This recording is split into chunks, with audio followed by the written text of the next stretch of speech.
बहुत दिनों बाद कभी कभी तो तरह से जाते हैं धूप देखने को।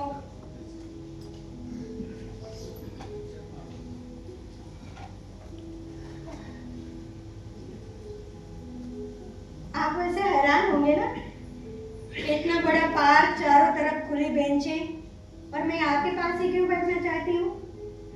आप बुरा ना माने तो एक बात कहूँ, आप जिस बेंच पर बैठे हैं वो मेरी है।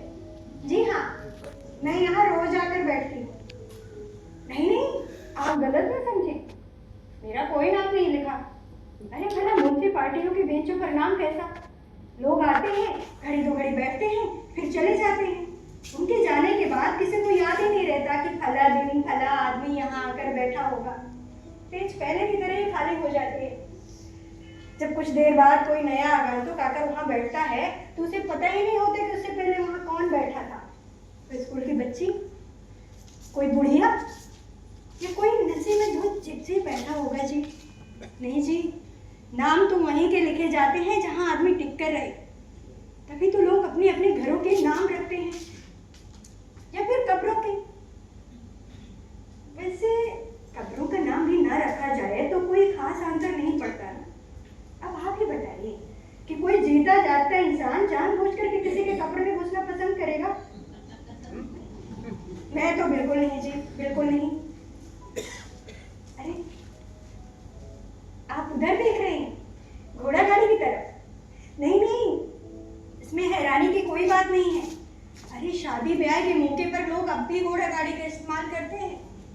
मैं तो हर रोज देखती हूँ, इसीलिए मैंने ये बेंच अपने लिए चुनी है। यहाँ से बैठकर आंखें सीधे गिरजाघर की तरफ जाती है और आपको अपनी गर्दन भी टेढ़ी नहीं करनी पड़ती। बहुत पुराना गिरजाघर है ये। इस गिरजाघर में शादी करवाना बहुत ही गौरव माना जाता है। अरे लोग तो 8-10 महीने पहले से अपना नाम दर्ज करवा लेते हैं। हालांकि शादी और सगाई के बीच में इतना लंबा अंतराल ठीक नहीं है। क्या है, कभी कभी बीच में ही मनमुटाव हो जाता है और एक विवाह के मुहूर्त पर वर वधू में से कोई भी दिखाई नहीं देता। अब ये जगह बिल्कुल सुनसान पड़ी रहती है, ना कोई घोड़ा गाड़ी, ना कोई भीड़। यहाँ तक कि बेचारे भिखारी भी खाली हाथ ही लौट जाते हैं। ऐसे ही मैंने एक दिन एक लड़की को देखा, सोनी सोनी आंखों से उस बेंच, आप देख रहे हैं ना, उस बेंच पर बैठी थी और सोनी सोनी आंखों से गिरजाघर की तरफ देख रही थी। इस पार्क में यही तो एक मुश्किल है, इतने खुले में सब अपने अपने में बंद बैठे रहते। आप किसी के पास जा करके संतोषना के 2 शब्द भी नहीं कह सकते। बस लोग आपको देखते हैं, आप लोगों को देखते हैं। शायद इसी से कोई तसल्ली मिलती होगी। तभी तो जब अकेले कमरे में लोगों को तकलीफ दुश्वार कर जाती है तो लोग अक्सर बाहर निकल जाते हैं, किसी पब्लिक प्लेस में, किसी पब में, या फिर ऐसे थिएटर हॉल में एंटरटेनमेंट के लिए।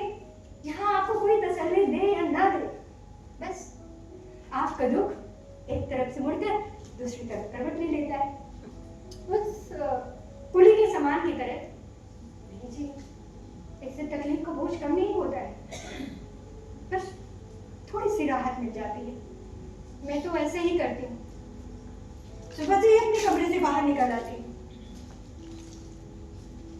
नहीं, हाँ मुझे गलत मत समझिए, मुझे कोई तकलीफ नहीं। मैं तो यहाँ बस धूप के खातिर आती हूँ। इस पूरे पार्क में सिर्फ यही एक बेंच है जहाँ पर सीधे धूप आती है। ये तो मैं आपसे पहले भी कह चुकी हूँ। वैसे एक बात कहूँ, आप में सचमुच बहुत सौभाग्यशाली है। आप पहले दिन यहाँ आए और सामने घोड़ा गाड़ी, बस देखते रहिए, कुछ ही देर में यहाँ एक छोटी सी भीड़ इकट्ठी हो जाएगी। उनमें से ज्यादातर लोग ऐसे होते हैं जो न वर को जानते हैं न वधू को, लेकिन एक झलक पाने के लिए घंटों खड़े रहते हैं। वैसे आपके बारे में मुझे नहीं पता, लेकिन कुछ चीजों को देखने की उत्सुकता जीवन भर खत्म नहीं होती। अब देखिए ना, जैसे कि प्राइम में लेटे हुए बच्चे को, या 90 बाही जोड़े की घोड़ा गाड़ी हो, या फिर मुर्गों की अर्थी हो, आपका बस हो या ना हो, आपके पाँव खुद ब खुद वहां खींचे चले जाते हैं। अब देखिए, आप इस पैराबोलेटर के सामने बैठे थे तो मेरी इच्छा हुई कि मैं भीतर झांक कर देखूं। जैसे आपका बच्चा बिल्कुल औरों से अलग दिखता है। नहीं नहीं जी, इस उम्र में तो सारे बच्चे एक ही जैसे दिखते हैं। पर जब भी मैं किसी पैराबोलेटर के सामने से गुजरती हूँ तो मेरी जबरदस्त इच्छा होती है कि मैं भीतर उसे झांक कर देखूं। मुझे बड़ा अजीब लगता है कि जो चीजें हमेशा एक ही जैसे दिखती हैं, हम बार बार उन्हीं को क्यों देखना चाहते हैं। मुझे ये सोच के बड़ा आश्चर्य होता है कि जो चीजें हमारी जिंदगी को पकड़ने में मदद देती हैं, वो चीजें हमारी पकड़ से कितने दूर हैं। ना हम उनके बारे में कुछ सोच सकते हैं, ना हम किसी को कुछ बता सकते हैं। मैं आपसे पूछती हूँ, क्या आप अपने जन्म की घड़ी के बारे में कुछ बता सकती हैं? या फिर आप अपने मृत्यु के बारे में कुछ बता सकते हैं? या फिर आप अपने विवाह के अनुभव को बहुत दोहरा सकते हैं? नहीं नहीं जी, आप मुझे गलत मत समझिए। मेरा मतलब ऐसे अनुभव से नहीं था। भला विवाह का अनुभव कौन नहीं दोहरा सकता? इतना मीठा, कहते हैं ना कि ये एक ऐसा लड्डू है जो खाता है वो भी पछताता है, और जो नहीं खाता वो भी पछताता है। फिर सोचती है चलो खा ही लो, पछताना तो है ही, खाई भी पछता लेते हैं। नहीं जी, मैंने सुना है कुछ ऐसे देश हैं जहां जब तक लोग नशे में धुत नहीं हो जाते तब तक वो विवाह करने का फैसला ही नहीं करते, और बाद में फिर उन्हें कुछ याद ही नहीं रहता। नहीं नहीं, मेरा मतलब ऐसे अनुभव से नहीं था।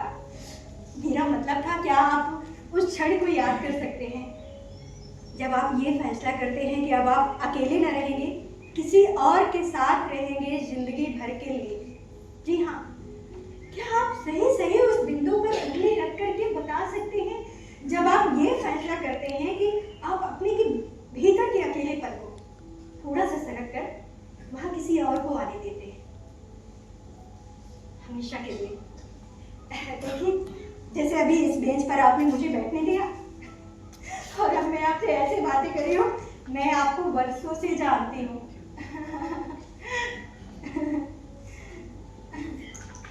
अरे ये मैं हमेशा से करके आती हूँ। आपको पता है, जब मैं छोटी थी ना तो हमेशा इसे खेला करते थे। बस इसे ऐसे बनाते हैं, ऐसे, और ये कर दिया, ये चेक कर दिया, ये इसे बोलते हैं लंगड़ी। जी, जब मैं ना बचपन में खेला करती थी ना, छोटी थी, तो मेरी माँ मुझे बहुत डांटती थी, पर मैं मानती ही नहीं थी। माँ हमेशा कहती थी लड़कियों को ये सब नहीं खेलना चाहिए, बिगड़ जाओगे। कौन बताए माँ को कि लड़की घर में बंद रहेगी तब भी बिगड़ना चाहेगी तो बिगड़ ही जाएगी। बहुत मजा आता है जी मुझे ऐसे खेलने में।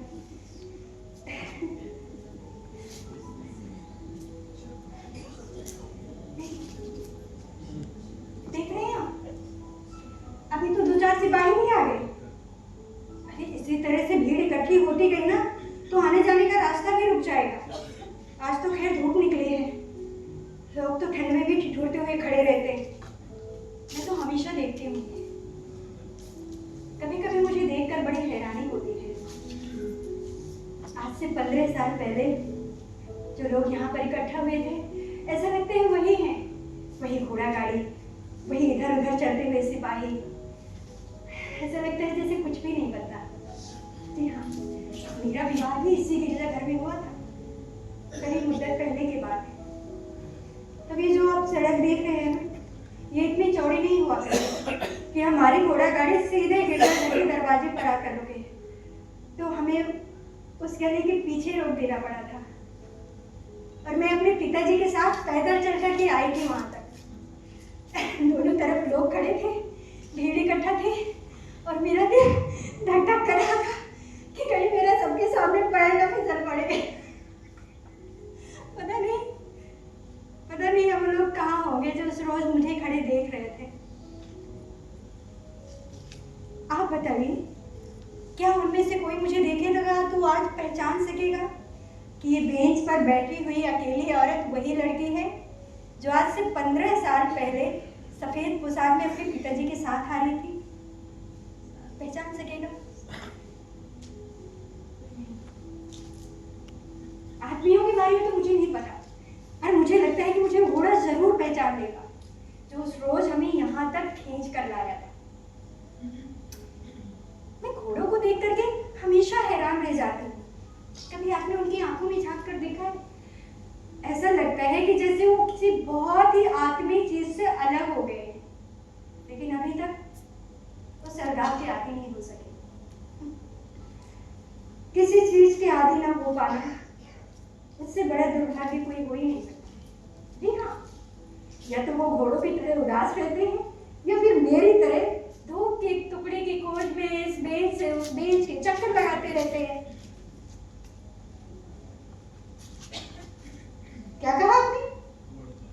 आपने शायद मुझे गलत समझ लिया। नहीं जी, मेरा कोई बच्चा नहीं। बच्चा होता तो शायद मैं कभी अलग नहीं हो पाती।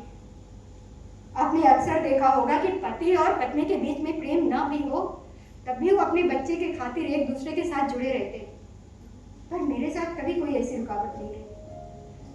इस लिहाज से मैं बहुत सुखी हूँ।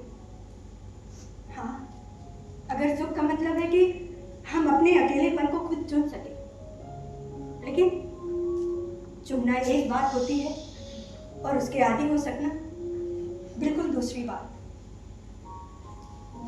शाम में जब धूप ढलने लगती है तो मैं अपने कमरे में चली जाती हूँ, लेकिन वहां जाने से पहले थोड़ी देर उस पब में जरूर बैठती हूँ जहां वो मेरा इंतजार करता था। आपको पता है उस पब का नाम क्या है? बोनापार्ट। जी हाँ, कहते हैं जब नेपोलियन पहली बार इस शहर में आया तो वहीं पर बैठा था। तब मुझे ये सब पता ही नहीं था। जब उसने मुझे कहा कि हम पब के बाहर मिलेंगे तो मैं सारी शाम शहर के उस सिरे पर खड़ी रही जहाँ नेपोलियन घोड़े पर बैठा है।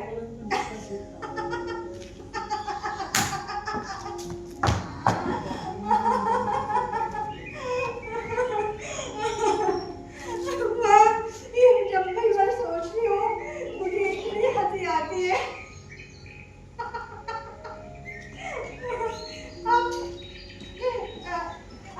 आपने पहली डेट इसी तरह से बिताई है अपनी कि आप किसी पब के बाहर बैठे हो और आपकी मंगेतर किसी पब्लिक स्टैचू के नीचे।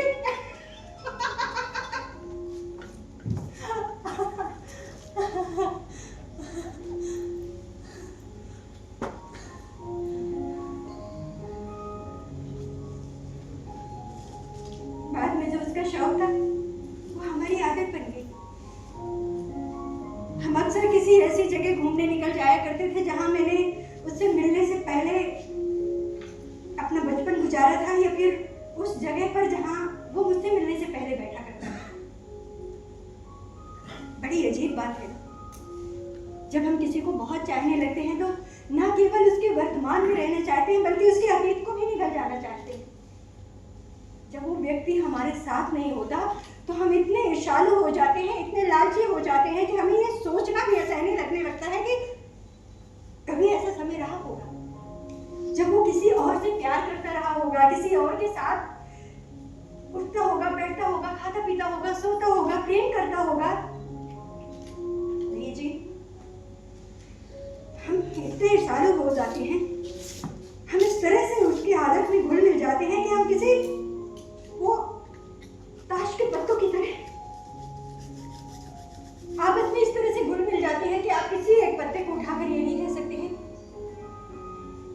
कि ये आदत मेरी अपनी है और ये मैंने दूसरे से चुराई।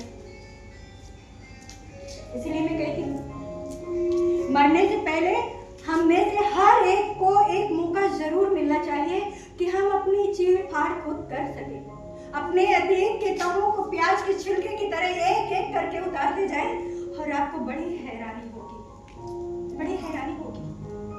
हर कोई अपना अपना हिस्सा लेने आ पहुंचेगा।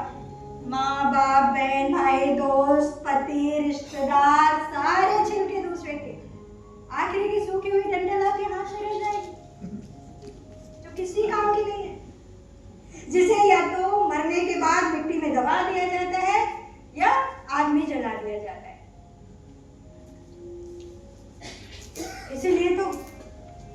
छोड़ के चला जाता है ना, उसकी मृत्यु के बाद जो हमें दुख होता है वो बड़ा ही स्वार्थ किस्म का है।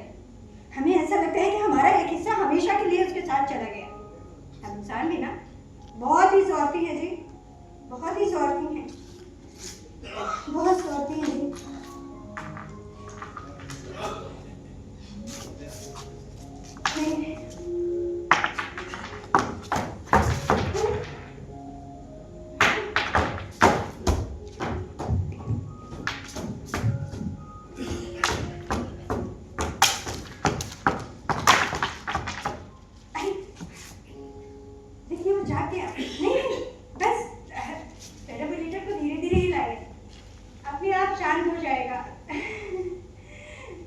बहुत प्यारा बच्चा है जी आपका, बहुत ही प्यारा, नजर न लगे किसी की। देखिए आगे कितनी बड़ी बड़ी है, इसकी नाक भी बहुत प्यारी है, कैसे देख रहा है टुकुर टुकुर। आप भी गया है। आपको पता है जब मैं छोटी थी ना तो एक लकड़ी लेकर के बातों की तरफ से जैसे घुमाया करती थी जैसे वो मेरे ही इशारों पर आस पर चल रहे हैं। आप बताइए, बच्चे जो इस उम्र में जो कुछ भी देखते हैं क्या उन्हें बाद में याद रहता होगा? हाँ जी, याद जरूर रहता होगा। कोई आवाज, कोई आहट, कोई ऐसी घटना जिसे हम बड़े होकर के उम्र के जाले में खो देते हैं, पर जरा सा इशारा पाते ही ऐसा लगता है कि जैसे हमने इस आवाज को कहीं सुना है। ये घटना, ऐसी घटना पहले ही कभी हमारे साथ कुछ हुआ है, और फिर धीरे धीरे बहुत सारी यादें अपने आप खुलने लग जाती हैं जो हमारे भीतर अरसे से जमा थी, जिनकी तरफ हमारे रोज की दौड़ धूप में कभी ध्यान ही नहीं जाता, पर वो हमारे भीतर एक कोने में बस एक घात लगाए बैठे रहते हैं, बस एक मौके की तलाश में। और फिर किसी दिन किसी मोमेंट में ऐसे जब आप कहीं सड़क पर चल रहे हैं या फिर आप ट्रेन की प्रतीक्षा कर रहे हैं या फिर रात को सोने और जागने के बीच में अचानक आकर आपको दबोच लेती है, और फिर आप कितना ही क्यों न छड़पड़ा, कितना ही हाथ पैर क्यों ना मारे, वो आपको छोड़ती ही नहीं छोड़ती। मेरे साथ भी एक रोज ऐसे ही हुआ था। हम दोनों सो रहे थे जैसे हम हर रात सोते थे। वो दीवार की तरफ मुंह करके सो रहा था और तभी मेरे भीतर एक खटका सुनाई दिया, वैसे ही जैसे बचपन में मैं अपने अकेले कमरे में हड़बड़ा कर उठ बैठती थी और फिर मुझे लगता था कि दूसरे कमरे में मेरे माँ बाबू नहीं है और मैं जोर जोर से चीखने लगती थी। पर उस रात में चीखी चिल्लाई नहीं, उठी, डेयरी तक गई, मैंने दरवाजा खोलकर देखा, वहां कोई नहीं था। तब मुझे पता चला कि वो खटका कहीं और नहीं, मेरे भीतर हुआ था। नहीं जी, मेरे भीतर भी नहीं, बस अंधेरे में चमगादड़ की तरह वो फटाता हुआ कि कुछ तो नहीं जिसे मैं शब्दों में नहीं बता सकती हूँ, बस मुझे चीरता हुआ निकल गया था।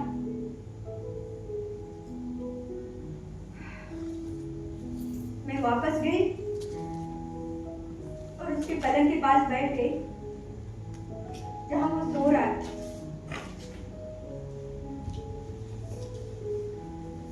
मैं धीरे धीरे उसके देह को छूने लगी, उसके देह के उन हर अंगों को छूने लगी जो एक जमाने में मुझे तसल्ली दिया करते थे। मुझे बड़ी हैरानी हुई कि मैं उसे छू रही हूँ और मेरे हाथ खाली के खाली वापस आ रहे हैं।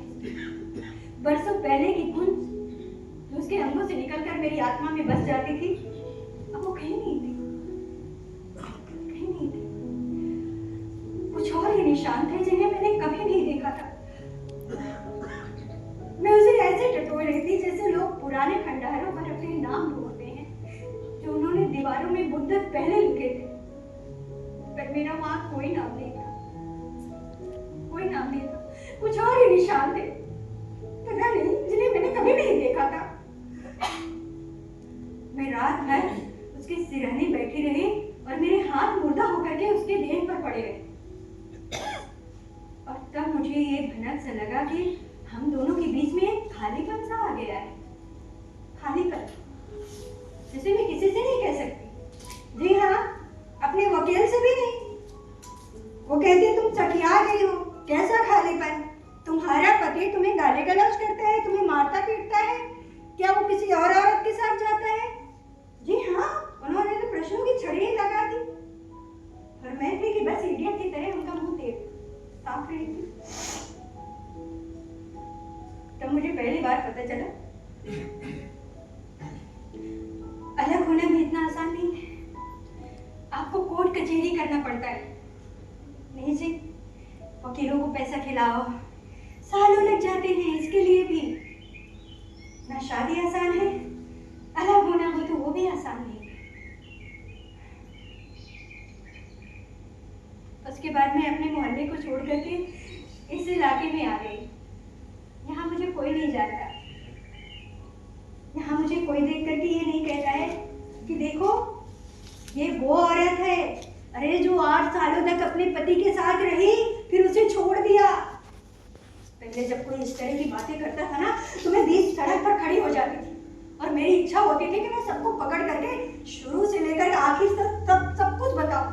कैसे कैसे हम लोग पहली शाम मिले थे, कैसे उसने मुझे पहली बार पेड़ के ताने से साट करके चूमा था। मैं डरते डरते उसके बालों को छुई थी। कैसे पहली बार हमने कितने सारे वादे किए थे।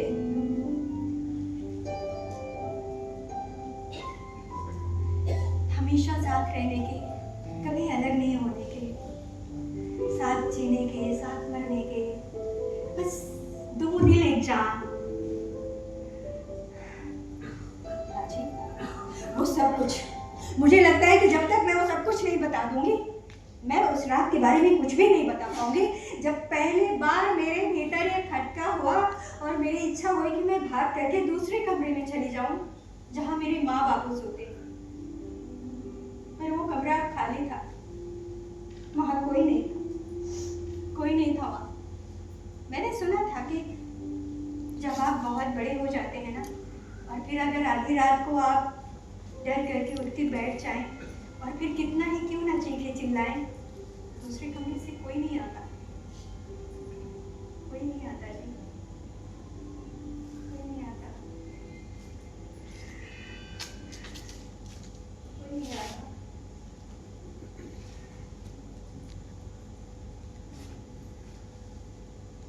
नहीं जी, मैं दुखी नहीं होती। वो तो बस ऐसे ही कभी कभी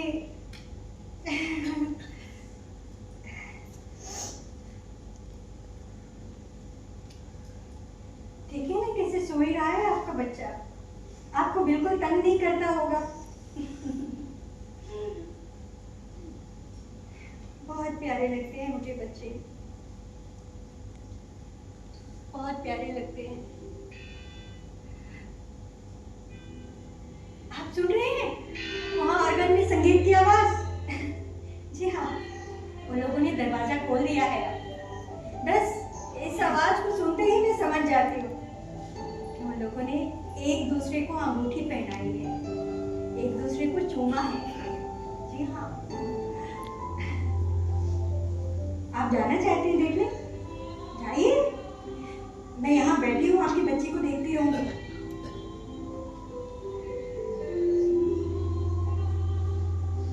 आप जा रहे हैं बच्चे को भी लेके?